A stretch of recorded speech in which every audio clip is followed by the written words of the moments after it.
Close your eyes. Then speak the incantation Expecto Patronum. Expecto Patronum. Very good.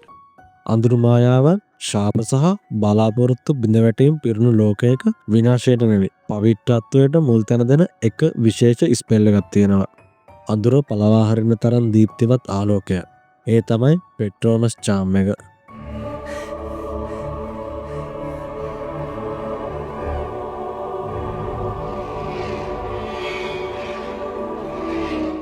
මේක ආලෝකය බලාපොරොත්තුව සහ කෙනෙක්ගේ ආත්මය සැබෑ ස්වරූපය පෙන්නුම් කරන දෙයක්.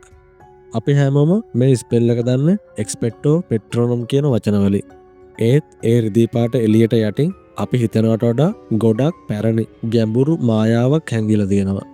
ඉතින් අද වීඩියෝ එකේදී මම පෙට්‍රෝනස් චාම්මය ගැන කරුණු 25ක් කතා කරනවා. ඉතින් මේ කරුණු වලින් සමහර දේවල් ඔයාලා දැනටමත් දන්න දේවල් වෙන්නත් පුළුවන්.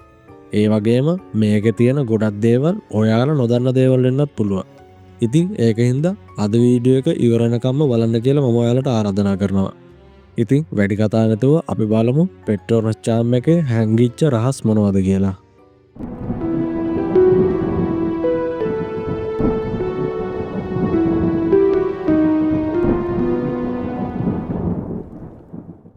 පෙට්‍රෝනස් කියන වචනය හැදලා තියෙන්නේ ලතින් භාෂාවෙන්. ඒක තේරුම ආරක්ෂකය.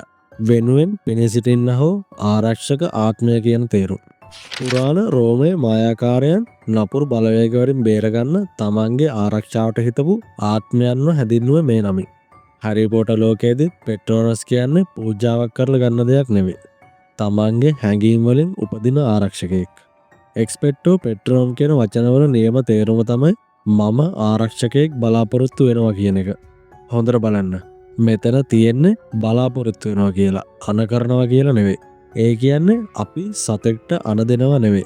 අපේ ඇතුළේ තියෙන ශක්තිය එළියට එනකන් අපි විශ්වාසයෙන් බලාගෙන ඉන්නවා කියන එක. හොග්වර්ට්ස් මායාපාසල පටන් ගන්නත් සියවස් ගානකට කලින් 14 වෙනි සියවසේ ලියවෙන පොත්වල සඳහන් වෙනවා මධ්‍යතන යුගයේ මායාකාරිය ආත්මය උරාබන භූතයන්ගෙන් බේරෙන්න ආලෝකයේ ආත්මයන් කැදෙවුවා කියලා. මුලින්ම මේව හැඳින්වුවේ ස්පිරිටස් ලූසිස් එහෙම නැත්තම් ආලෝකයේ ආත්මයන් කියලා. පස්සේ කාලෙක මේවා දිනු වෙලා තමයි අද තියෙන පෙට්‍රෝනස් චාම් එක හැදින්නේ. ඩම්බර්ඩෝ දවසක් කිව්වා පෙට්‍රෝනස් කියන්නේ නිකම්ම ශක්තියක් නෙවෙයි ස්පෙල්ලේ කරන කෙනාගේ ආත්මයේ කොටසක් කියලා. ඒ නිසා පෙට්‍රෝනස් කෙනෙක්ට තනියම හිතන්න බුද්ධිමත්ව වැඩ කරන්න වගේම ඉවෙන් දේවල් තේරුම් ගන්න පුළුවන්. පාර හොයාගන්න තමන් ආරක්ෂා කරන්න ඕන කාවද කියලා තීරණය කරන්න වගේම පණිවිඩ හුමාරු කරන්නත් මේ අයට පුළුවන්.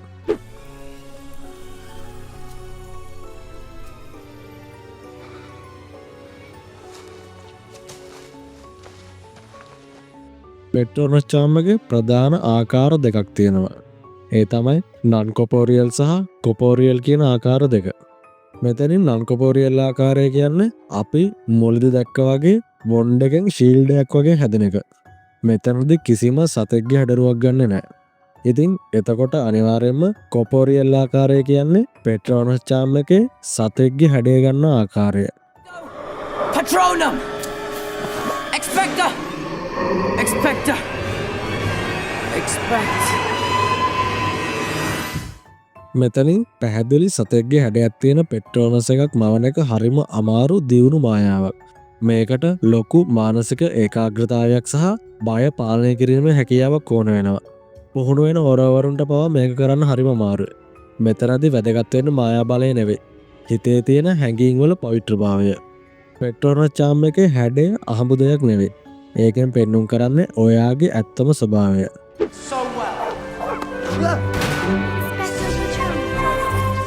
හමයිනගේ ඔට එහෙම නැත්නම් දියබල්ලා බුද්ධිය සහ විනෝදය පෙන්වනවා වගේම හැරීගේ මුවා ධෛර්යය සහ පක්ෂපාතීකම පෙන්වනවා. සමහර වෙලාවට අපිවත් නොදන්න අපේ ඇතුළේ තියෙන ගතිගුණ මේ හරහා එළියට එන්න පුළුවන්. ගොඩක් අය නොදන්නා වුණාට කෙනෙක්ගේ පෙට්‍රෝනස් චාම් එකේ හැඩය වෙනස් වෙන්න පුළුවන්. කෙනෙක්ට ලොකු ආදරයක් දුකක් හෝ අහිමිවීමක් වගේ ගැඹුරු හැඟීමකට මුහුණ දුන්නම මේක සිද්ධ වෙනවා. උදාහරණයක් විදිහට ටෝන්ක්ස් ට්‍රීමස් ලූපින්ට ආදරය කරන්න ගත්තට පස්සේ එයාගේ පෙට්‍රෝනස් එක වෘකයෙක් බවට පත් වෙනවා. ඩම්බර්ඩෝ විශ්වාස කරේ පෙට්‍රෝනස් කියන්නේ හැඟීම් ගබඩා කරන තැනක් කියලා.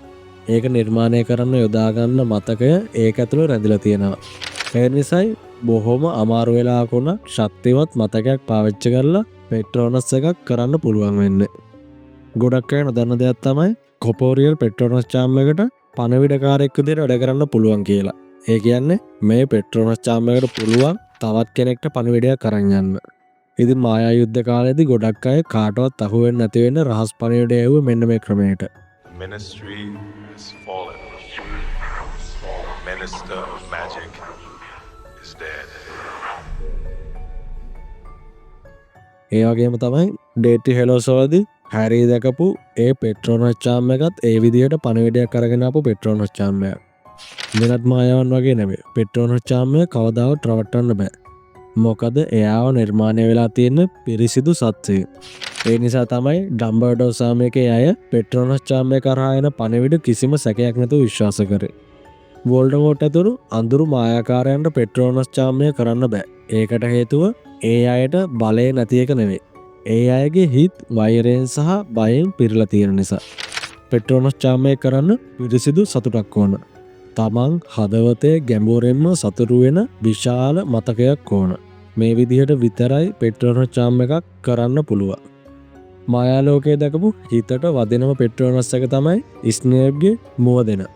ඒක ලිලි පෝටර්ගේ පෙට්‍රෝනස් එකට සමානයි.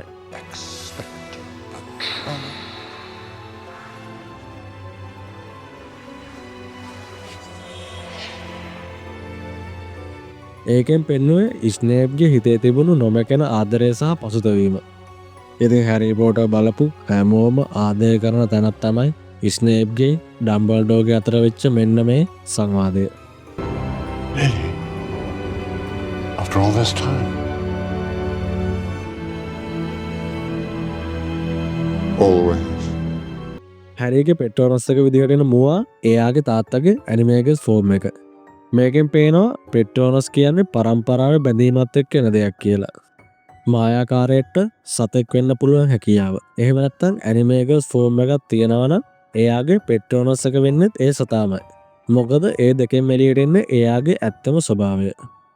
රීමස් ලූපින්ගේ පෙට්‍රෝනස් එක වෘකෙක් වුණාට එයා කවදාවත් ඒක අනිත් අයට පෙන්නුවේ නැහැ. මොකද මිනිස්සු එයා වෘක මිනිහෙක් කියලා දැනගන්නකොට එයා බය වුණා. ඒත් ඇත්තරම එයාගේ පෙට්‍රෝනස් එකෙන් පෙන්නුවේ එයාගේ ධෛර්යය. ඉතිහාස පොත්වල තියෙන විදිහට ලෙතිෆෝර්ඩ් වගේ වෙනත් අඳුරු ජීවීන්ව පවා පළවා හරින පෙට්‍රෝනස් චාම් එකට පුළුවන්. ඒ කියන්නේ අඳුරට කවදාවත් පිරිසිදු ආලෝකයේ ඉස්සරහා ඉන්න බෑ කියන එක. අපි ඉන්න පරිසරය අනුව පෙට්‍රෝනස් එකේ ශක්තිය වෙනස් වෙනවා. ස්වභාවික පරිසරයකදී මේක ශක්තිමත් වෙන අතරම අස්කබාන් වගේ දුක පිරුණු තැනකදී මේ ස්පෙල් එක දුර්වල වෙනවා. වොන්ස් එන්න කලින් ඉඳන්ම මායාකාරයෝ ආරක්ෂා වෙනුවෙන් ආලෝකය පාවිච්චි කරා. පෙට්‍රෝනස් කියන්නේ ඒ පැරණි මායාවන්ගේ දියුණුම අවස්ථාවක්. කොච්චර දක්ෂ මායාකාරයෙක් වුණත් හිතේ නියම හැඟීමක් නැත්තම් එක්ස්පෙක්ටෝ පෙට්‍රෝනම් කියලා වැඩක් නැහැ. පෙට්‍රෝනස් චාම් එක කරන්න බය පරද්දන තරම් ලොකු සතුටක් හිතේ තියෙන්න ඕන. හැම පෙට්‍රෝනස් කෙනෙක්ටම ඇඟිලි සලකුණක් වගේ ආවේනික මැජික් රටාවක් තියෙනවා. ඒ නිසා මැජික් අමාත්‍යංශයට පුළුවන් කවුද ස්පෙල් එක කරේ කියලා හරියටම හොයාගන්න. ලිලි පෝටර් හැරියෝ බේරගත්ත ආදරයේ බලයයි පෙට්‍රෝනස් එක අතර ලොකු සම්බන්ධයක් තියෙනවා. මේ දෙකම මරණයට පවා පරාජය කරන්න බැරි ආදරය මුල් කරගෙනයි වැඩ කරන්න. පෙට්‍රෝනස් එකක එළිය රෙසරැක්ෂන් ස්ටෝන් එකේ එළියට සමානයි කියලා කියනවා. ඒ දෙකෙන්ම කරන්න මතකයන් හරහා ආදරය කැඳවන එක. ඩිමෙන්ටර්ස්ලා බය වෙන්නේ එළියට නෙවෙයි. පෙට්‍රෝනස් එකෙන් විහිදෙන උණුසුම් හැඟීම් වලට. ඒ සතුට සහ බලාපොරොත්තු ළඟ එයාලට ඉන්න හරිම වේදනාකාරී. අවසාන වශයෙන් පෙට්‍රෝනස් එක කියන්නේ ඔයාගේ ආත්මයේ කැඩපතක්. ඒක කවදාවත් බොරු කරන්නේ නැහැ. පෙට්‍රෝනස් චාම් එක කරනවා කියන්නේ තමන්ගේ ආත්මයේ ඇත්තම ස්වභාවයට මුහුණ දෙනවා කියන එක. පෙට්‍රෝනස් චාම් එක කියන්නේ අඳුර විනාශ කරනවා වෙනුවට අඳුර පරදවලා බබලන ආලෝකයක්. හැරීගේ මුවාගේ ඉඳන් ස්නේප්ගේ මුව දෙන දක්වා හැම පෙට්‍රෝනස් එකක්ම පිටිපස්සෙම ආදරය, පක්ෂපාතීකම සහ අහිමිවීම ගැන කතාවක් තියෙනවා. ඉතින් ඊළඟ වතාවේ එක්ස්පෙක්ටෝ පෙට්‍රෝනම් කියනකොට මතක තියාගන්න. ඔයා කරන්නේ ආරක්ෂාවක් ඉල්ලන එක විතරක් නෙවෙයි. කොච්චර අඳුර තිබුණත් ඔයාගේ ආත්මයේ තාමත් ආලෝකයක් තියෙනවා කියලා මුළු ලෝකයටම ඔප්පු කරන එක. ඉතින් මේ තමයි අද වීඩියෝ එකේ අවසානය. අද වීඩියෝ ගැන මොකද හිතන්න කියලත් අනිවාර්යයෙන්ම කමෙන්ට් එකක් දාන්න යන්න මතක කරන්න එපා. ඒ වගේ වීඩියෝ ගන්න දෙන අනිවාර්යයෙන්ම ලයික් එකක් දාන්න.